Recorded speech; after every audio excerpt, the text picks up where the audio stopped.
Rowdy sheeter Borugadda Anil ను నర్సరావుపేట కోర్టులో పోలీసులు హాజరుపరిచారు. చంద్రబాబు పవన్ పై సోషల్ మీడియాలో అసభ్యకర పోస్టుల కేసులో బోరుగడ్డపై కేసు నమోదు చేసిన ఫిరంగిపురం పోలీసులు అతన్ని పీటీ వారెంట్ పై నర్సరావుపేట కోర్టుకు తరలించారు. బోరుగడ్డకు మే 9 వరకు కోర్టు రిమాండ్ విధించడంతో అనంతపురం జిల్లా జైలుకు తరలించారు.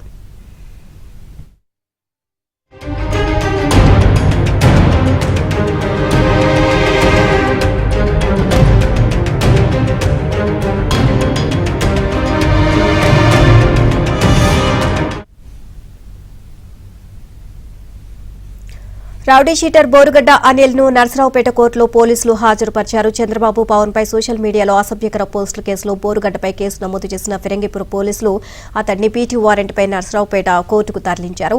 ఓవరాల్ గా ఇదే అంశానికి సంబంధించి మరిన్ని అప్డేట్స్ కరెస్పాండెంట్ సాంబశివరావు నాటి తెలుసుకుందాం. సాంబశివరావు, వైసీపీ నేత రౌడీ షీటర్ బోరుగడ్డ అనిల్ ను పీటీ వారెంట్ పై ఈ రోజు ఫిరంగిపురం పోలీసులు నర్సరావుపేట కోర్టుకు తీసుకొచ్చారు. ప్రస్తుతం అనంతపురం జైల్లో ఉన్న బోరుగడ్డ అనిల్ పై కూడా ఫిరంగిపురం పోలీస్ స్టేషన్ లో కేసు నమోదైంది. CM, deputy CM Nara Lokesh పై సోషల్ మీడియాలో అసభ్యకరమైన పోస్టులు వ్యాఖ్యానాలు చేసిన నేపథ్యంలో ఫిరంగిపురం పోలీస్ స్టేషన్ లో అతనిపై కేసు నమోదై ఇప్పటికీ అరెస్ట్ అయ్యి రిమాండ్ లో ఉన్నాడు. రిమాండ్ గడువు ముగియడంతో కూడా అతన్ని తిరిగి నర్సరావుపేట కోర్టుకి తీసుకురాగా మరొక 14 రోజులు అతనికి రిమాండ్ విధించారు. మే 9వ తేదీ వరకు కూడా బోరుగడ్డ అనిల్ కు మరొకసారి రిమాండ్ విధించడంతో తిరిగి అతన్ని ఫిరంగిపురం పోలీసులు అనంతపురం జైలుకి అయితే తరలించారు. నీలిమ.